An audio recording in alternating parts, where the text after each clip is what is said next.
When you think about Kisumu, what first comes to your mind is the headquarters to the Luo-speaking community of East Africa.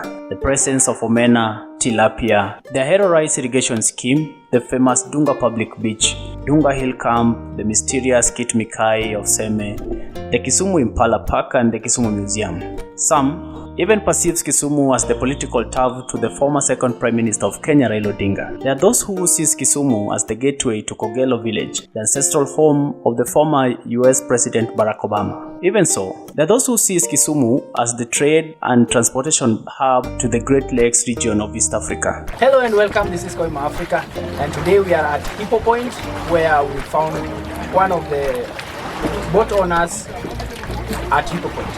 He's going to introduce himself and tell us a bit more about himself as we proceed. Yes, welcome to hear from the Koima Africa.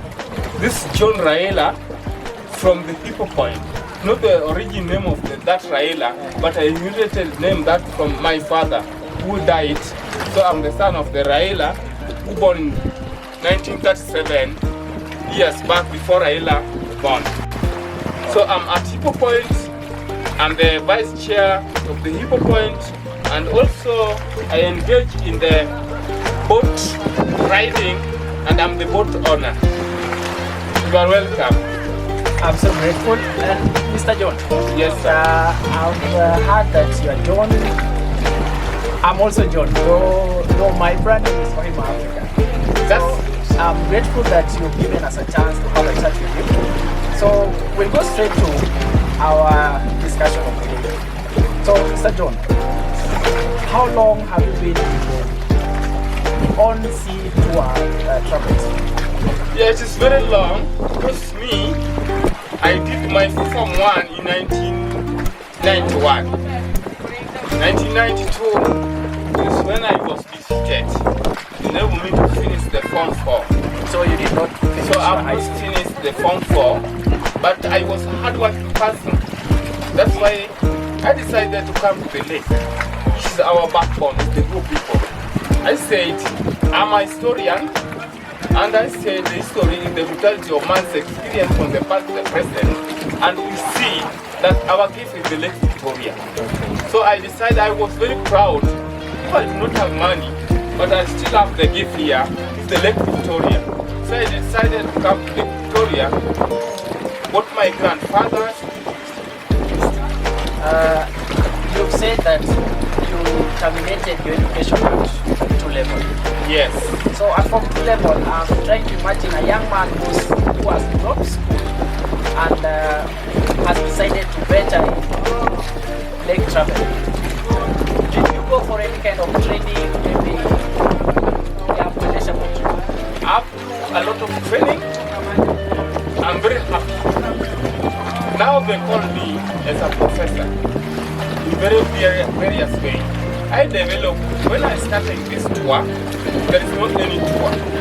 I developed the company now employing 1,000 of people. But the Raila is the one who started.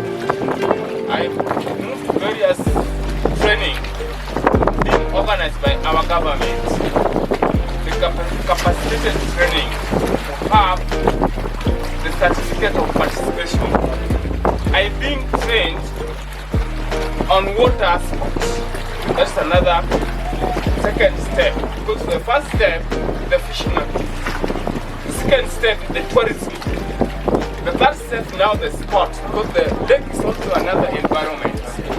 So we have to diversify so that we can use this lake diversify, not only to catch fish, but also to do some other activities. Because the lake is like the land. That's why I engage in the sport. And right now I'm being trained by the Kenyan Navy. I was a diver. I'm being trained as a swimmer. I'm being trained on the sport, water sport, like the kayaker. I train the kayakers, I train the rowers, I train the dragon who's racing. And even now I'm very proud because I volunteer as a teacher on the land, bring up the school, the Dunga Primary School, now it's a school in Dunga. Just go, the pioneer is who? John Raila, who left in Form 2. If you come to this lake, Jako Wako, Jako ni research, now he's in abroad. Because the effort of this Raila, who want to fulfill his educational level, I fulfill it. And I praise God for that. And another question. Why did you go to any other kind of venture? Maybe something like demo or agriculture. You just decided to come to the lakes. Thank you very much. Myself, I grew up in Gori County, which is very far to the lake. Yes. And my dad bought land. My dad he has got 3 wives, but his elders, the first wife is in Gori Mukai, but their home is in Smooth, Sirinogal.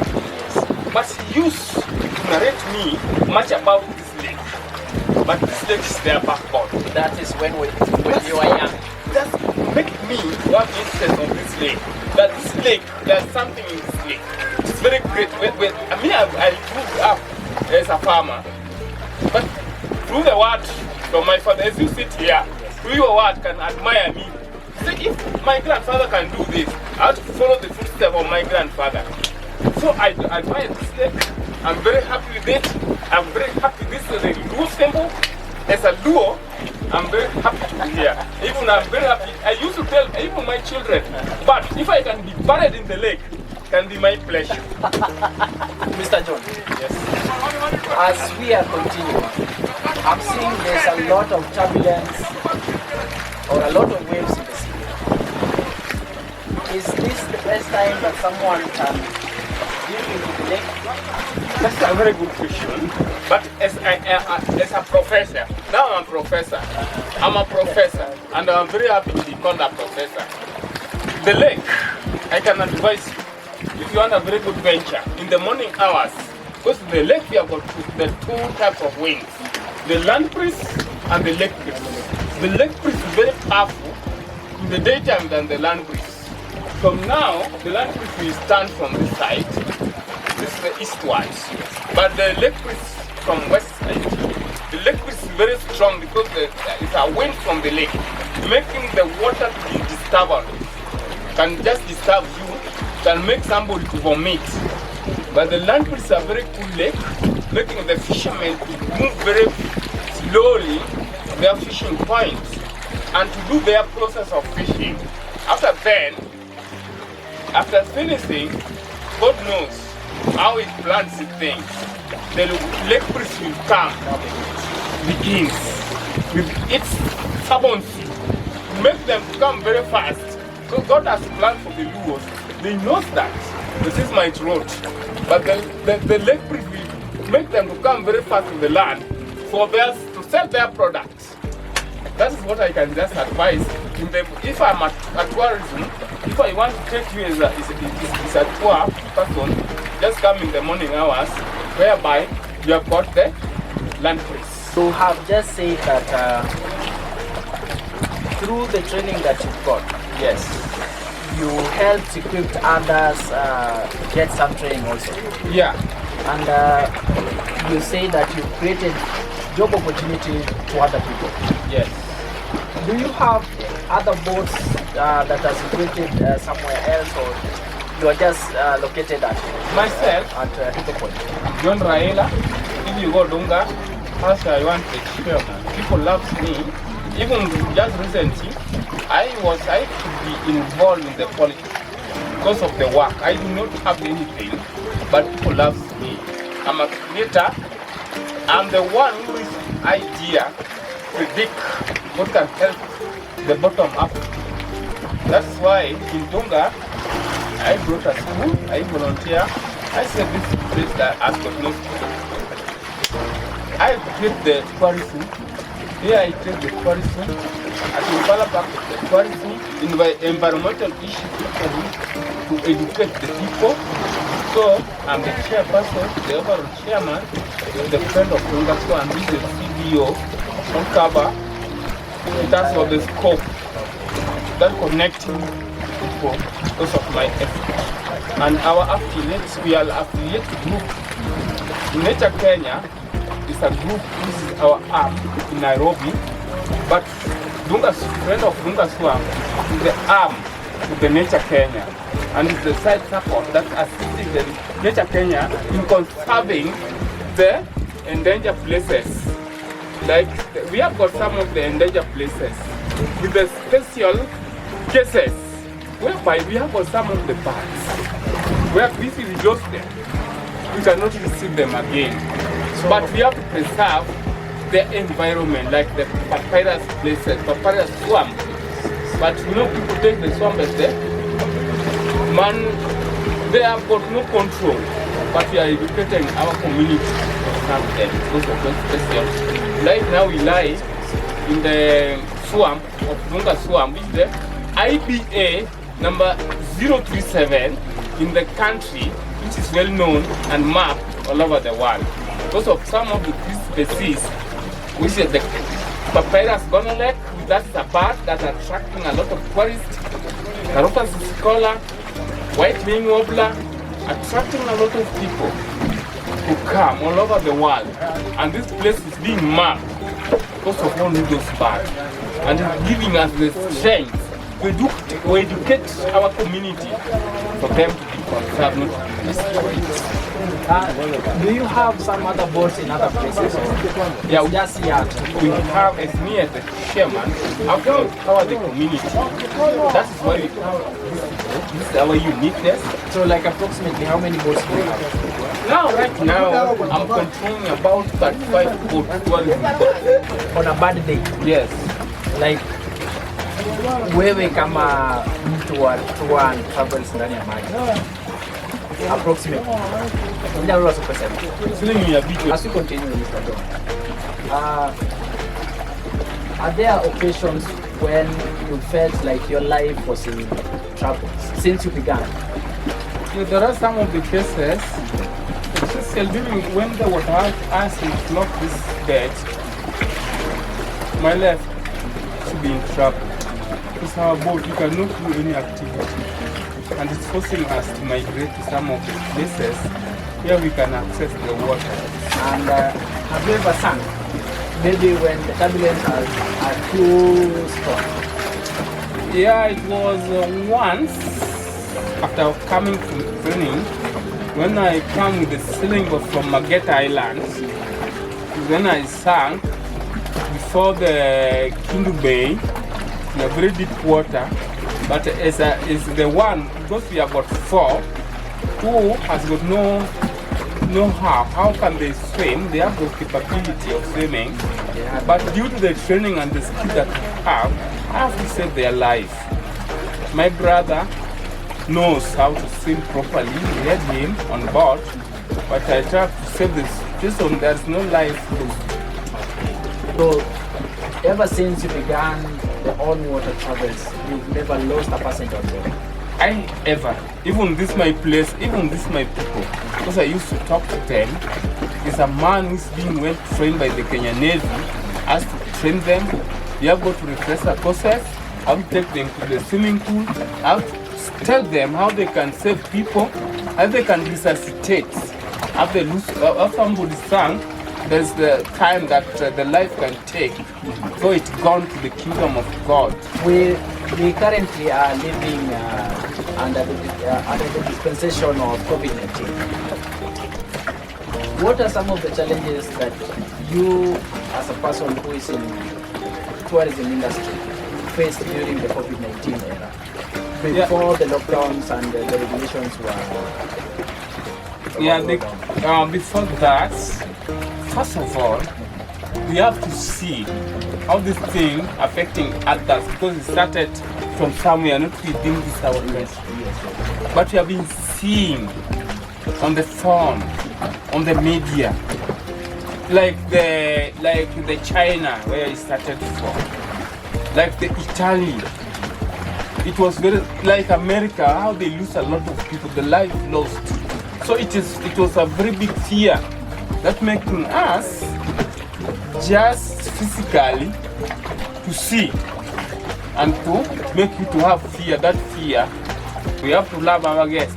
But the fear that make us to depart, make us to have a very big challenge, forcing me just to stay in the house physically, not being to enforce.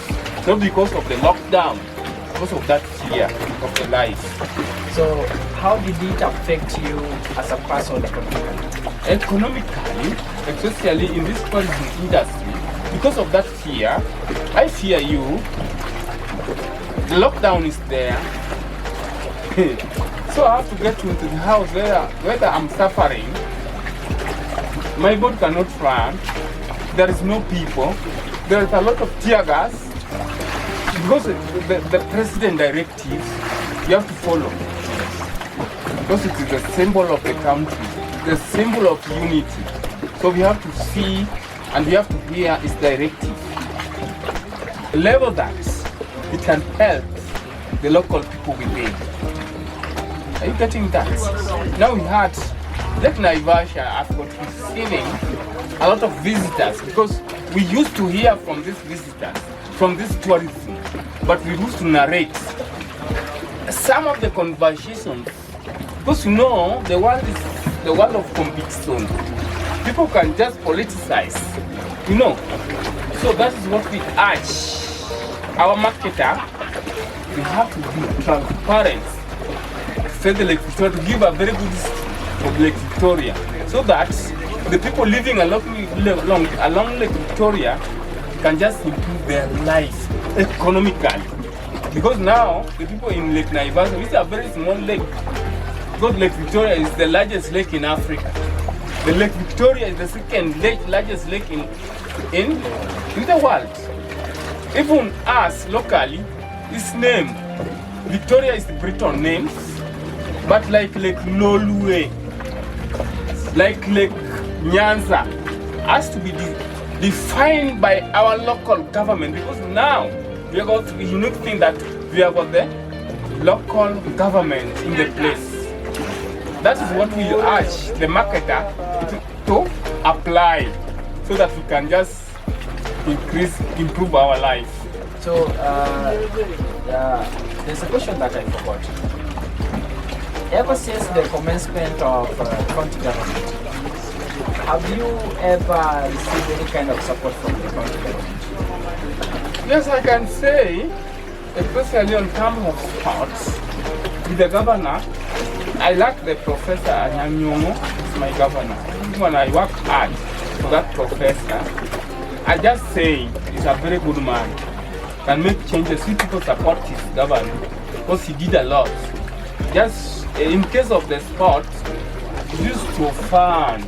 Now people know that the sport can be done because of that professor. That opened the people's mind. You know, Governor Nyongo travel all over the world to open the mind of the people. That is, people can just discriminating him because he wants to open the mind of the people.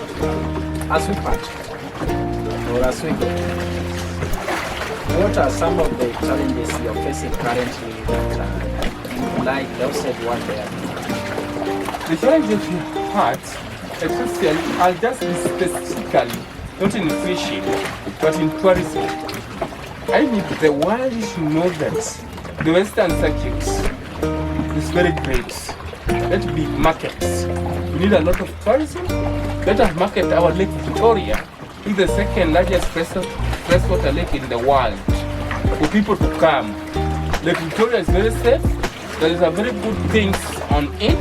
There is a lot of unique things that we would like for our visitors all over the world to know, but they are hidden. The Western Circuit is very unique. Make use of this lake properly, economically, physically, and socially. Socially means that people can meet and discuss their issues in the event like the sports. Alright, thank you viewers. This program has been brought to you by Whisper Schools. Until we meet again, this is Africa.